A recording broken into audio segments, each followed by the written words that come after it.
Hello అండి, నేను మీ doctor Anusha Reddy, fertility expert, 49 fertility centre, Warangal branch. చాలా మంది పేషెంట్స్ స్పర్మ్ కౌంట్ కంప్లీట్గా జీరో ఉన్న మా జెనెటిక్ మెటీరియల్ తోటి మేము ఫాదర్ అయ్యేదానికి స్కోప్ ఉంటుందా మేడం అని అడుగుతుంటారు. ఎస్ అండి, స్పర్మ్ కౌంట్ కంప్లీట్గా జీరో ఉన్న కొన్ని కండిషన్స్లో స్పర్మ్స్ మీ టెస్టిస్ లోపల తయారీ అవుతుంటాయి, కానీ బయటికి రావడానికి మార్గం అనేది మూసుకుపోయి ఉంటుంది.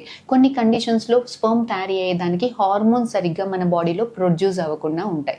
సో ఈ రెండు కండిషన్స్లో మనం బయట నుంచి హార్మోన్స్ ఇచ్చినప్పుడు స్పర్మ్స్ అనేది లోపల తయారీ అయ్యి బయటికి వచ్చేదానికి అవకాశాలు ఎక్కువగా ఉంటాయి. ఒకవేళ బ్లాకేజ్ ఉన్నా, లేదు టెస్టిస్ ఫెయిల్ అయిపోతున్నా, ఇలాంటి వాళ్ళకి డైరెక్ట్గా టెస్టిస్ లోపల నుంచే నీడిలేసి టీజా పద్ధతిలో టెస్టిస్ లోపల నుంచి నీడిల్ వేసి మీ స్పర్మ్స్ని బయటికి తీసి అలాంటి స్పర్మ్తో ఇక్సీ పద్ధతిలో ఎగ్ లోపలికి ఇంజెక్ట్ చేసి బేబీ తయారీ చేసి మీ గర్భసంచి ఐవీఎఫ్ ఇక్సీ పద్ధతిలో గర్భసంచిలో పెట్టినప్పుడు మీ ఓన్ జెనెటిక్ మెటీరియల్ తోటి ప్రెగ్నెన్సీ వచ్చేదానికి స్కోప్ చాలా ఎక్కువగా ఉంటుంది. Thank you.